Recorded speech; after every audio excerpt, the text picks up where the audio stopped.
Donald Trump a récemment été secoué par un rapport préoccupant émanant de son sondeur Fabrio, qui a provoqué un véritable vent de panique dans son entourage. Face à ces mauvais chiffres, il a décidé de retirer la nomination d'Élise Stéphan comme ambassadrice à l'ONU, redoutant en parallèle la perte d'un siège crucial lors d'une élection spéciale à New York.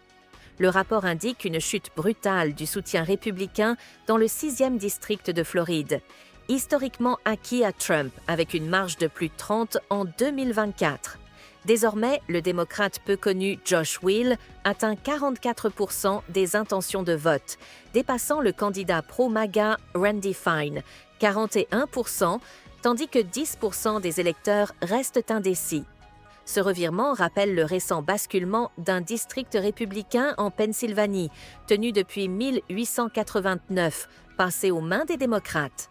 Les électeurs semblent rejeter massivement l'agenda MAGA, perçu comme menaçant pour les programmes sociaux.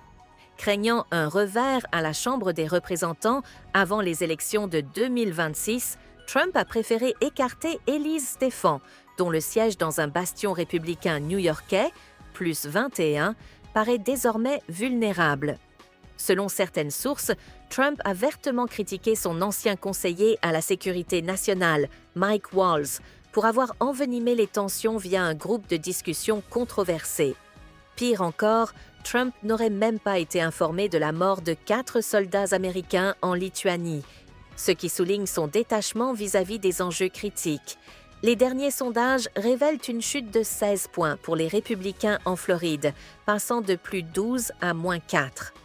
Stéphan, autrefois modéré, devenu figure de proue de la mouvance ultra-MAGA, voit ainsi ses ambitions diplomatiques s'écrouler, ce que ses détracteurs n'hésitent pas à qualifier de retour de bâton. Dans un communiqué, Trump a tenté de justifier son volte-face en invoquant la nécessité de préserver chaque siège pour faire avancer le programme America First, pourtant souvent associé à des coupes budgétaires dans les aides sociales et à une politique étrangère isolationniste. Pendant ce temps, Josh Will attribue sa progression à la frustration croissante des électeurs face aux attaques républicaines contre Medicaid et les retraites. Il reproche à son rival Randy Fine d'être déconnecté des préoccupations locales.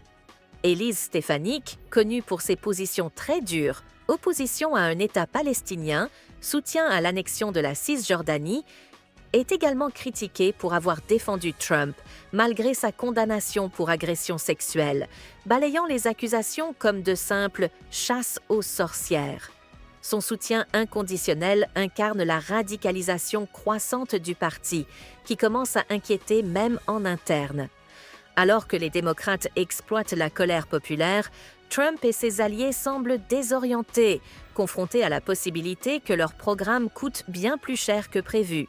La peur de perdre la Chambre avant 2026 les pousse à des décisions soudaines, révélant une instabilité grandissante au sein du mouvement MAGA.